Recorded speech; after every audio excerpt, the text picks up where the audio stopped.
lo que les vamos a contar hoy día es un poco la historia de estos últimos años, de cómo hemos intervenido la experiencia de usuario en ArtDaily para poder lograr mejores resultados y para poder ser un poco más eficientes también en cómo conseguimos esos resultados.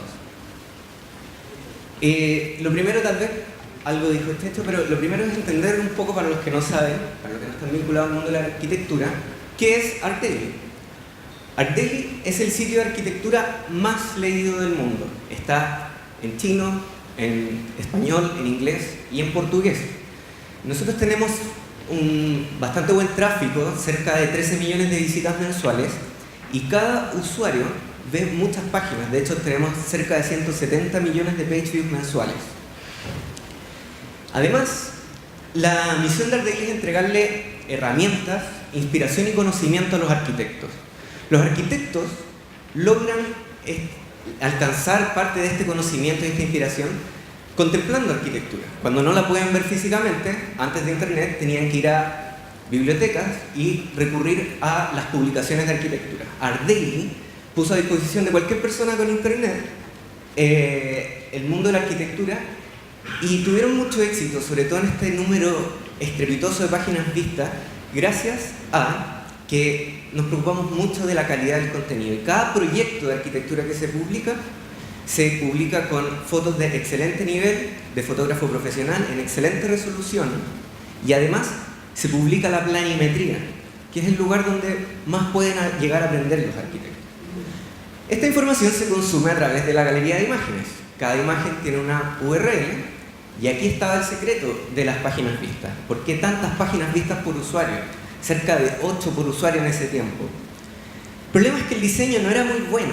La publicidad estaba bien fea, un banner bien disruptor encima, mobile, ni hablar, había que buscar el botón siguiente que no existía. Y es así como en el año 2014, como equipo, éramos un equipo súper chico, éramos solo 4 personas en desarrollo.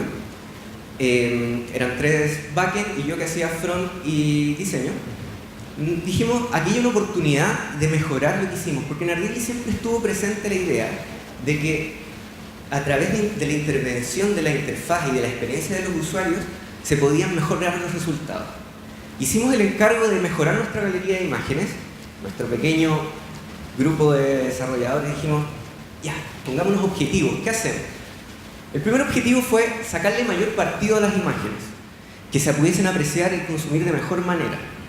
Además, mejoremos la velocidad de carga, eso es muy importante. No sabemos si alguien va a estar consumiendo nuestro contenido a través de 3G, teníamos visitas de China en ese momento, allá el internet parece que no es muy bueno, la gente usa más mobile que acá. Tenemos que mejorar eso. Y además, el advertising que era tan disruptor, dijimos, pucha, ya está empezando a aparecer lo que es el native advertising, tal vez podemos mejorar esto y obtener mejores resultados para nuestros clientes. ¿Qué clase de interfaz vamos a construir? Y aquí tuvimos un pensamiento que es que hay mucho de mito en eso que dicen de que la interfaz se tiene que explicar por sí misma. La interfaz responde a un contexto cultural. La interfaz siempre se va a explicar a menos que ya sea parte de un hábito cultural. El mouse de los primeros computadores es un ejemplo de eso. Era algo totalmente nuevo para los usuarios y es por eso que Microsoft incorporaba juegos como Buscamina o Solitario para ayudar al entrenamiento del uso del mouse. Dijimos, bueno, nosotros no nos podemos dar ese lujo, somos súper pocos, tenemos pocos recursos. ¿Qué interfaz miramos que sea muy usada? ¿Cuál es la galería más utilizada en el mundo occidental en este momento? Obviamente, Facebook. Y miramos su galería y dijimos, ¿qué podemos lograr de esta galería que podemos tomar que nos sirva para construir una mejor galería nosotros? Fuimos incluso un poco copiones, pero mejoramos, le sacamos el borde del margen y optimizamos lo que más pudimos, el tamaño de las imágenes. Nos preocupamos de realizar una precarga asíncrona antes de que fuera el boom de React. Esto era como una single page app, solamente cambiábamos las imágenes y la URL por JavaScript, todo funcionaba por JavaScript. Agregamos un fondo negro para concentrar la luz en la imagen y en el contenido generamos un poco de mejor jerarquía, incluso pudimos agregar los productos relacionados a la obra. Y también pueden ver el advertising que está muy lindo, como con una guía de diseño de ArtDaily. Además, esa misma galería, sin recurrir a otra URL, sí, era totalmente responsive y funcionaba, que funciona porque todavía lo usamos, como un swipe. Si no veo bien la imagen, doy vuelta al teléfono y todo funciona súper bien. Y nos tiramos a probar esto y dijimos, veamos qué podemos lograr con esto, cómo nos va. Fueron cerca de 2 meses de desarrollo en que nos preocupamos muchísimo de los detalles, de los píxeles en cada icono, los píxeles en los márgenes, la velocidad de carga, tratar de ser lo más eficientes dentro de lo que nuestros recursos nos permitían. Y así fue como pasamos de un promedio mensual de 75 millones de page views a 169 millones de page views. Un éxito, somos unos genios, pongámonos a programar, pongámonos a diseñar, podemos hacer lo que queramos. Nuestro equipo creció un poco, no tanto, llegamos a 9 personas y llegamos a tener 41 repositorios en GitHub, que es lo que tenemos actualmente, de los cuales 27 están en producción, 10 son aplicaciones internas de facturación, de resultados de clientes, de editores, para subir contenido a nuestros editores, para subir contenido al catálogo de productos que tenemos, y 17 son aplicaciones públicas, 17 aplicaciones en que nuestro contenido se va a estar exponiendo a los usuarios, 9 personas. Era un desafío súper grande, sobre todo para el diseño y para la experiencia de usuario, pero como veníamos de duplicar el tráfico en nuestra galería, nos sentíamos que podíamos hacer lo que quisiéramos. Y más o menos en ese tiempo acabamos de crear nuestro catálogo de productos, que lo diseñamos exactamente igual para tener una consistencia gráfica con nuestro feed de noticias donde estaban publicados los proyectos, pero nos empezó a pasar algo, que si en nuestro feed de proyectos modificábamos el header, ya teníamos 2 aplicaciones distintas y no había una consistencia gráfica. No importa, en la próxima iteración, cuando agreguemos el banner y agrandemos el sidebar, ahí podemos aprovechar de mejorar el header. Chuta, alguien cambió la variable del color azul, parece que ya no están tan iguales. No importa, en la próxima iteración lo agregamos. Y el problema empezó a ser que las cosas no lucían igual en un lado que en el otro, no había consistencia gráfica, empezaron a pasar cosas como Ardeli Colombia, los que le copiaron a Ardeli. Y los usuarios no sentían la consistencia detrás de nuestra marca. Empezó a surgir la necesidad de compartir componentes. Teníamos un feed de noticias, teníamos un catálogo, teníamos un perfil de usuario donde los usuarios hacían colecciones y las organizaban de sus proyectos favoritos, sus productos que necesitaban cotizar. Nos pusimos a construir una aplicación donde fuera el lugar donde hiciéramos los componentes gráficos y las demás aplicaciones los consumieran. Y sin querer en este proceso, creamos algo que creemos que es muy necesario para cada compañía. Y mientras antes lo construyas, mejor, que es una guía de estilos para tu compañía, para tu marca. Sin querer, nosotros creamos nuestro propio Bootstrap, que se llama Alfred, y que al igual que el mayordomo de Batman, nos viene a servir componentes gráficos. Esta aplicación es muy sencilla, es una aplicación Rails que sube a S3 archivos estáticos de HTML, de JS y de CSS. Cualquier interacción que haya que tener dentro de esas vistas se realiza con JavaScript. Y nuestras aplicaciones, como el catálogo o el feed de proyectos, consumen estos componentes a nivel de servidor y los renderean después para que el cliente pueda consumirlos. Además, tratamos de hacer lo mejor que podemos con la velocidad y abaratando costos, así que dijimos, pongámosle Cloudflare entre medio para tener una capa de caché dentro de esto.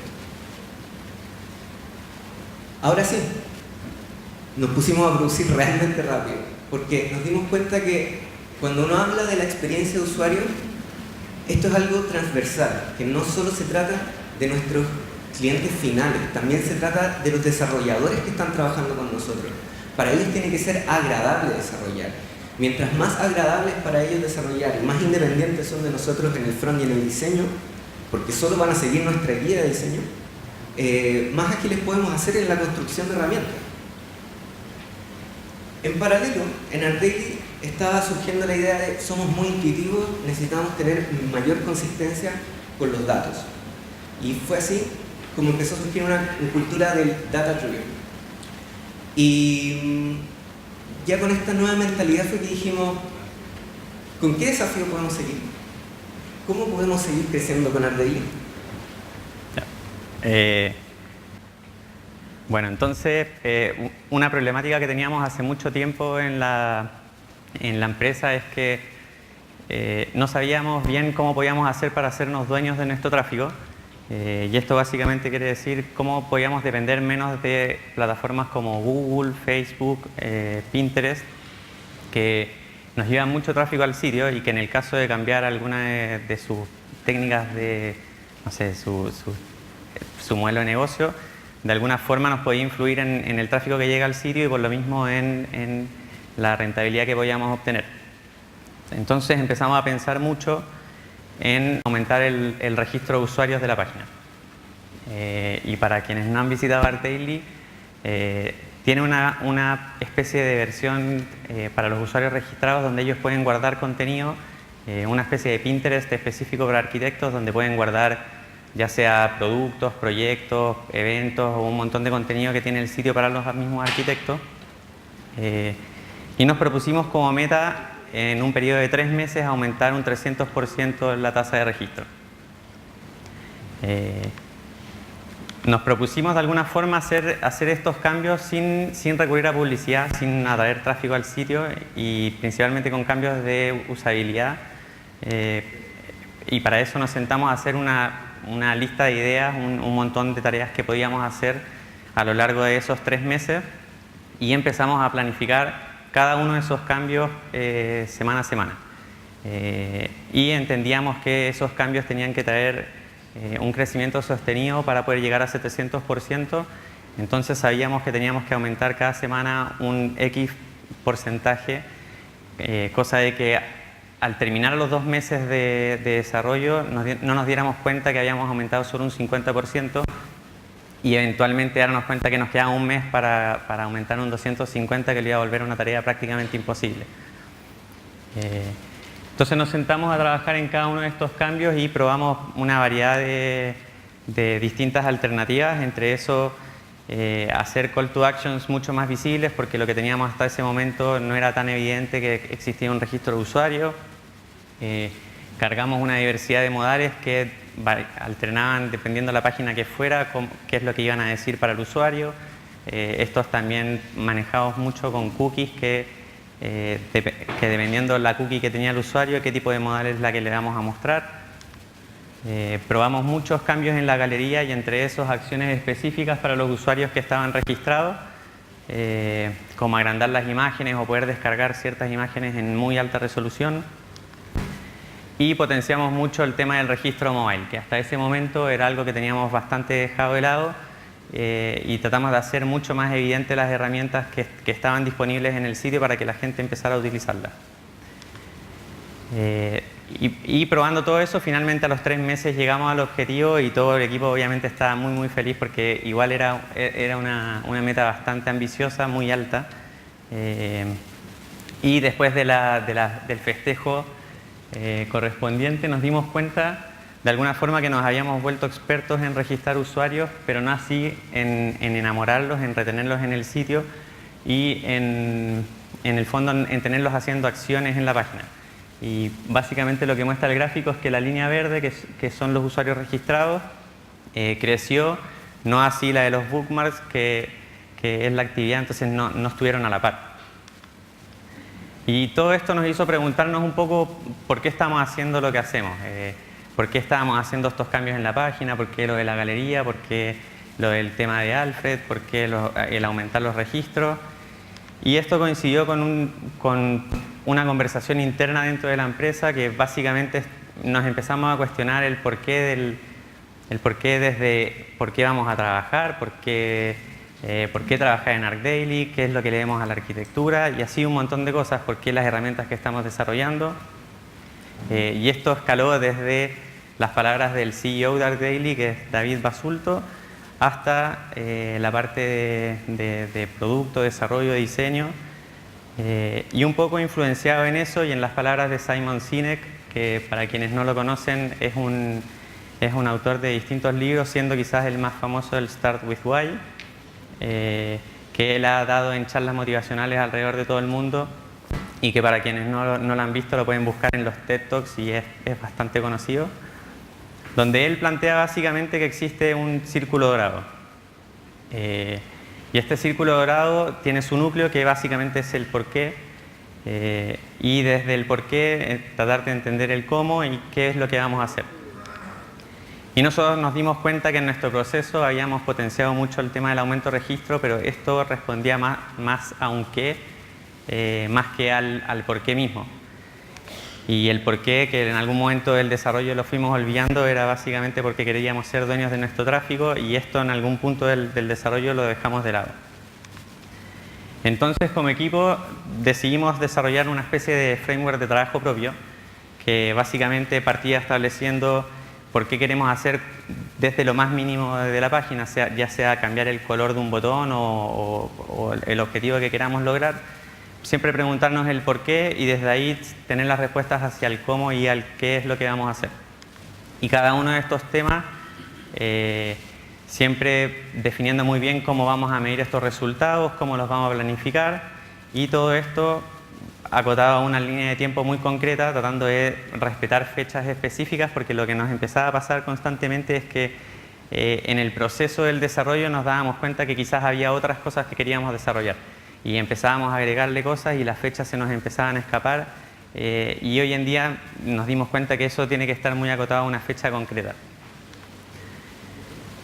Y bueno, ¿por qué les compartimos esta historia? Y quizás suena raro, ya que en esta conferencia va a haber un montón de personas que les presentan distintas metodologías de trabajo, ya sea el tema de Lean o este tema de los sprint. Y básicamente nosotros utilizamos esta metodología de trabajo en ArcDaily, pero sabemos que es un proceso perfectible, que es algo que a nosotros nos está funcionando hoy en día, pero que día a día estamos aprendiendo de la experiencia del mismo desarrollo. Y de alguna forma lo que nosotros queremos básicamente como dejar para reflexión para cada uno de ustedes es siempre preguntarse el porqué de lo que están haciendo, el porqué hasta del más mínimo de desarrollo. Y para finalizar les queríamos compartir una cita que vimos mientras estábamos preparando esta presentación, que es de Emil Bryce, que para muchos es el padre de la metodología de sistema, que dice que no hay nada más improductivo que construir algo de un modo eficiente y que nunca debió ser construido. Y con eso les damos las gracias por escuchar.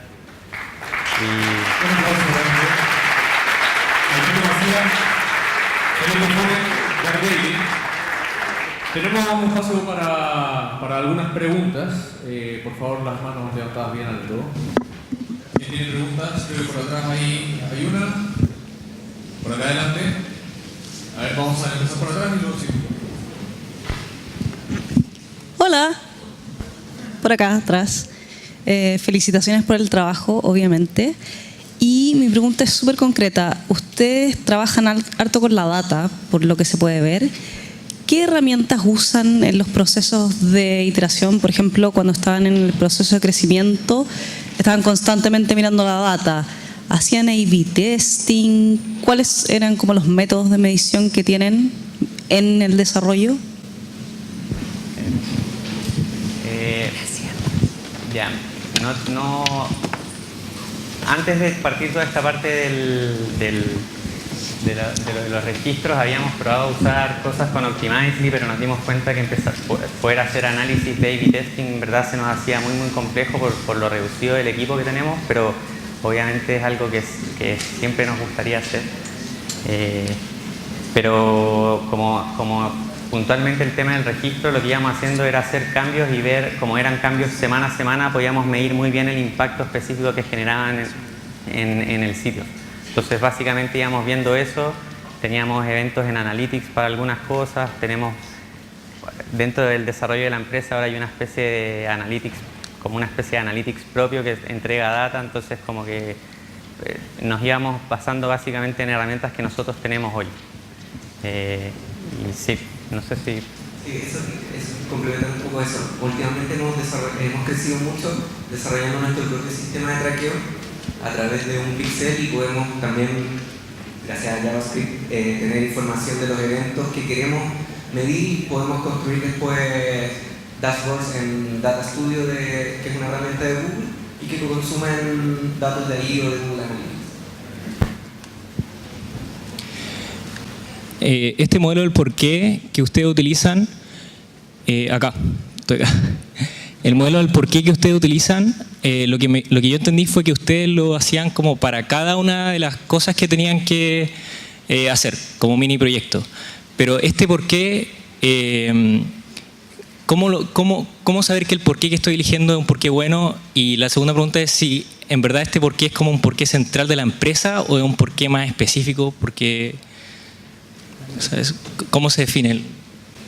Ese es un conflicto súper difícil de resolver siempre, porque todos tenemos porqués distintos y motivaciones distintas, y converger esas motivaciones en una es lo más complejo. Y para eso hay que generar las instancias de sobrecomunicación y comunicar hasta las cosas más triviales, pero siempre generando una cascada desde lo que quiere el CEO, de cuál es hacia dónde queremos llevar la empresa, y también el área de producto, hacia dónde quiere orientar el producto para solucionar los problemas que queremos solucionar y obtener los objetivos que queremos alcanzar. Y eso después esparcirlo dentro del equipo. Ahora, los approach iniciales pueden tener dos inputs. Uno es que analizamos data y vemos que en algún lado hay una oportunidad de mejorar un número que es importante para nosotros, o que un número que es importante para nosotros está bajando y necesitamos generar intervenciones.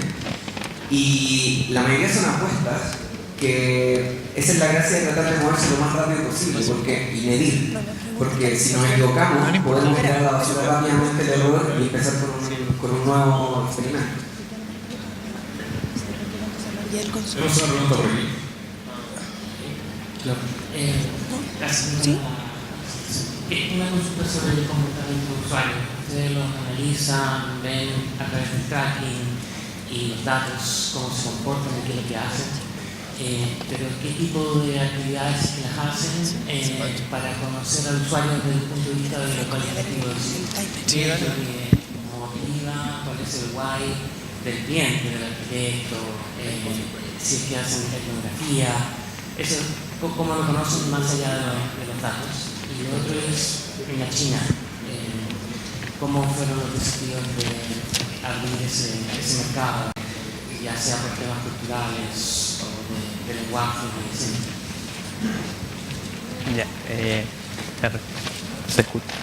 Te respondo un poco lo primero. Hay una parte que es de producto, que hoy día he hecho algunas entrevistas a algunos de los usuarios que están, y estamos tratando de utilizar esa data para ver qué cosas son las que estamos desarrollando hoy día en la parte principalmente para los usuarios registrados, pero como que teníamos una deuda muy grande hacia atrás de qué es lo que podía hacer el usuario en el sitio. Entonces, de alguna forma lo que nosotros estamos haciendo es mejorarles la experiencia a estos usuarios, y básicamente con unos cambios que vamos a hacer en un par de días, que es generar un perfil mucho más complejo que el que tenemos hasta ahora. Hemos visto que la gente empieza a generar más actividad en el sitio, pero eso es como un proceso que está en curso. Y lo de China, el Felipe quizás les puede explicar más porque él participó mucho más. Complementario a eso también, que nuestra oficina debe ser 80 personas y somos 9 devs y diseñadores, la mayoría son arquitectos. Y ese es como el principal approach al mundo de la arquitectura. El segundo es que son arquitectos con mucha exposición dentro del mundo de la arquitectura, y eso también nos trae hasta comunicación. No tanto como si hiciéramos investigaciones muchísimo más serias desde el lado de la UX. Respecto a China, ha sido un dolor de cabeza gigantesco. Lo primero fue encontrar a alguien en China que nos contara un poco cómo eran ellos y qué diferencias culturales tenemos. También empezar a viajar, gente de la compañía empezó a viajar harto hacia allá, y nosotros empezar a leer mucho, que fue difícil porque hay poca documentación de cómo es internet en China, en inglés o en otros idiomas. Está todo en chino y ha sido bastante difícil. Diseñar ha sido el dolor de cabeza más grande, porque no hay nada peor que hacer un diseño y no tener idea de lo que dice. Tú sabes porque primero lo hiciste en inglés o en español, pero luego ves y no sabes si lo estáis solucionando bien o no.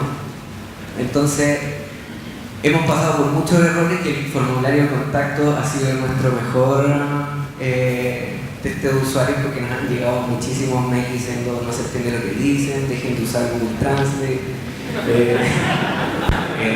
está mal la indentación, está mal el tamaño de fuente, no se lee nada, eso es chino complejo y debería ser chino simplificado. Ha sido embarrarla y aprender. Y las tipografías son un tema importante, y que la gente ya no usa tanto computador de escritorio, como que el tema mobile es muy muy importante, y eso es algo que hoy día tenemos que tratar de potenciar cada vez más.